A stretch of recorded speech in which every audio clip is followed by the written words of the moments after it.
பொள்ளாச்சி அருகே உள்ள அம்பரம்பாளையம் பகுதியில் அமைந்துள்ள ரயில்வே சுரங்கப்பாதை தொடர்ச்சியான மழையால் நீர் தேங்கி குளமாக மாறியுள்ளது.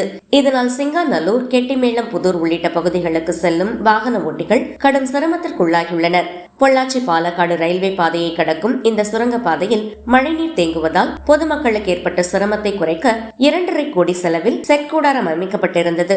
ஆனால் கடந்த சில நாட்களாக பெய்த மழையால் தண்ணீர் முழுவதும் பாதையை மூடிவிட்டது. குறிப்பாக இருசக்கர வாகனங்கள் தண்ணீரில் மூழ்கி கீழே விழும் அபாயத்தில் சிக்குவதால் பலர் இந்த வழியை தவிர்த்து சுமார் 15 கிலோமீட்டர் சுற்றி செல்வதாக வருத்தம் தெரிவிக்கிறார்கள். மழைநீர் அகற்றும் பணிகள் நடைபெறாததால் பொதுமக்கள், ரயில்வே மற்றும் உள்ளாட்சி அமைப்புகள் உடனடி நடவடிக்கை எடுக்க வேண்டும் என கோரிக்கை விடுத்துள்ளனர். சிங்காநல்லூர் ரயில்வே அண்டர் பிரிட்ஜுங்க, அடிக்கடி இப்படி தண்ணி வந்து நின்னுக்குதுங்க. நிறைய கீழே விழுகிறாங்க. அன்டைம் வந்து உளுந்தா எடுத்துடுற கூட ஆள் இல்லை. இது சரியான பராமரிப்பே இல்லைங்க. எல்லாம் சுத்தி போறாங்க. நாளைக்கு சரியான விபத்துகள் நடக்க வாய்ப்பு நிறைய இருக்குது. சம்பந்தப்பட்ட அதிகாரி நடவடிக்கை எடுக்குமாறு கேட்டுக்கொள்கிறேன். தண்ணி 4 அடி தண்ணி நிக்குதுங்க. காரே வந்தாலும் ஆஃப் ஆயிக்குங்க. 2 வீலர்ல போறவங்க எல்லாம் கீழே உளுந்து அந்திரிக்கணும். அன்டைம்ல இங்க விழுந்தா தூக்கி விடுறதுக்கு ஆள் இல்லை. சம்பந்தப்பட்ட அதிகாரிக்கு நடவடிக்கை எடுக்கணும்னு கேட்டுக்கிறேன்.